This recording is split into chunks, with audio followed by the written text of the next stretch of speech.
अस्सलाम वालेकुम। थोड़ा पढ़ लो में खुशामदीद। बढ़ते हैं अपने ENG 501 के लेसन नंबर 1 का टॉपिक नंबर 2 पे। टॉपिक नंबर 2 क्या है? Feature of languages. लैंग्वेज के फीचर, लैंग्वेज की खुसूसियात।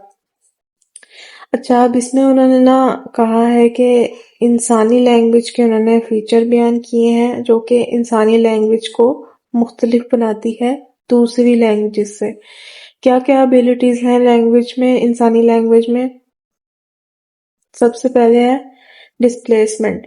डिस्प्लेसमेंट क्या होता है? डिस्प्लेसमेंट होता है कि हम इंसान पास्ट, प्रेजेंट, फ्यूचर के बारे में बात कर सकते हैं। पास्ट में हुए वाकयात के बारे में बात कर सकते हैं। फ्यूचर में होने वाले वाकयात, आने वाले वक्त के बारे में बात कर सकते हैं। इसको कहते हैं डिस्प्लेसमेंट।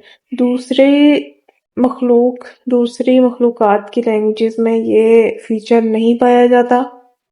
जानवरों के, फॉर एग्जांपल, जानवरों की लैंग्वेजेस में ये फीचर नहीं पाया जाता। जो हाल में होता है वो उसी को कम्युनिकेट करते हैं, उसी को उनकी लैंग्वेज में यही एबिलिटी है कि वो बस प्रेजेंट को बयान करें।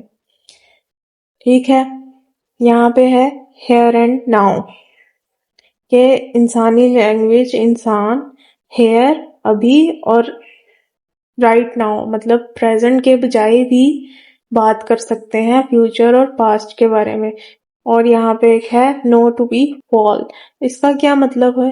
नो टू बी फॉल के भाई फ्यूचर के बारे में हम बात कर सकते हैं जो कि गलत भी हो सकता है। ये होती है डिस्प्लेसमेंट।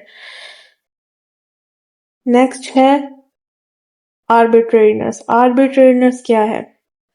वो कह रहे हैं कि ये ऐसी एक कनेक्शन है, एक ऐसा एबिलिटी है कि इसमें हमारी जो मीनिंग होता है, हमारा वर्ड का जो मीनिंग होता है उसका कोई कनेक्शन नहीं होता वर्ड से।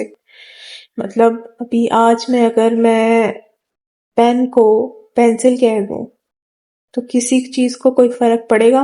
नहीं पड़ेगा। तो कोई नेचुरल कनेक्शन नहीं है दोनों में।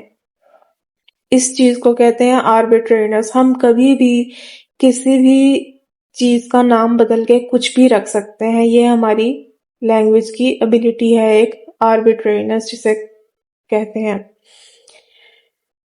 प्रोडक्टिविटी नेक्स्ट है। प्रोडक्टिविटी। प्रोडक्टिविटी क्या है? प्रोडक्टिविटी नाम से ही जाहिर है कि दिन ब दिन हमारी लैंग्वेज में, इंसानी लैंग्वेजेस में इजाफा होता जा रहा है। नए अल्फाज बनते जा रहे हैं, नए सेंटेंसेस बनते जा रहे हैं उन अल्फाज से। जबकि जानवरों की लैंग्वेज में ये फीचर नहीं होता। उनका एक कंजस्टेड सा सिस्टम होता है कम्युनिकेशन का। एक मखसूस कोड्स होते हैं, वो उन्हीं को इस्तेमाल करते हैं, सारी जिंदगी वही रहते हैं उनके कोड्स।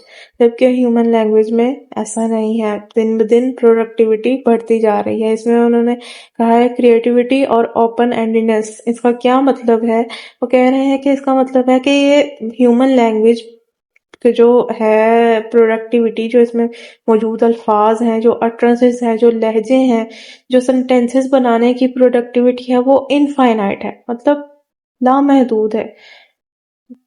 इनकी तादाद बढ़ती जा रही है और ये गिनती में नहीं आते। नेक्स्ट है कल्चरल ट्रांसमिशन।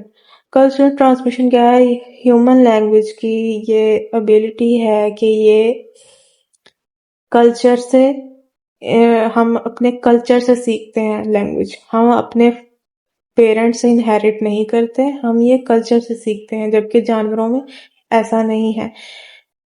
शेर का बच्चा शेर की तरह ही दौड़ेगा चाहे उन्हें बत्तखों में बिठा दो।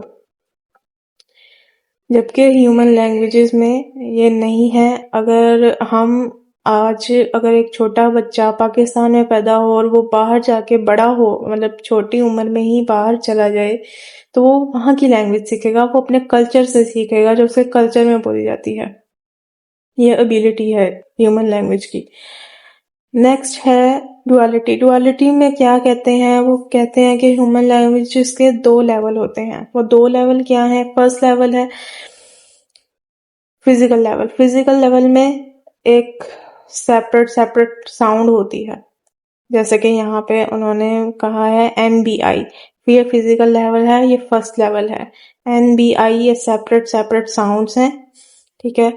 सेकेंड लेवल में इन साउंड्स को मिला के एक वर्ड बनेगा, जैसे BIN, बिन। फिर उस बिन से आगे नेक्स्ट लेवल क्या हो जाएगा, उस बिन से आगे उसके सेंटेंसेस बनेंगे, वो यूज होंगे लैंग्वेज में। तो वो ये कह रहे हैं कि ह्यूमन लैंग्वेज का ये डुअलिटी फीचर होता है, जिसमें पहले सेपरेट साउंड्स होती हैं, फिर उन साउंड्स को मिला के एक वर्ड बन जाता है। इसी के साथ होता है हमारा लेक्चर खत्म। होप सो आपको समझ आ गई होगी। अगर मजीद कोई कंफ्यूजन है तो आप कमेंट बॉक्स में पूछ सकते हैं। मिलते हैं नेक्स्ट टॉपिक में, तब तक के लिए अल्लाह हाफिज।